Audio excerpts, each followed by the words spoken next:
Gusto mo rin ba gumaling sa paggamit ng sniper? Ito ang 3 settings paano lumakas sa paggamit ng sniper. Setting number 1, ang quick switch button. Pumunta ka lang sa settings at hanapin dito sa basic ang one tap weapon switch button. Ang purpose nito ay mapapadali ang pag-weapon switch mo. Alam naman natin na ang mga idol natin na sniper user ay mabilis mag-weapon switch. Makakatulong rin to sa movements mo.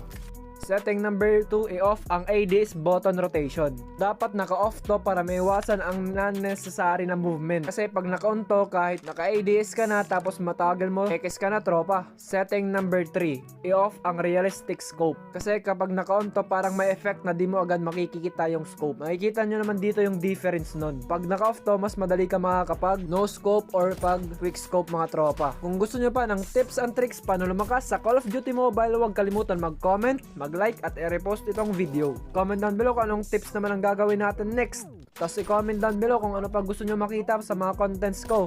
Bye-bye!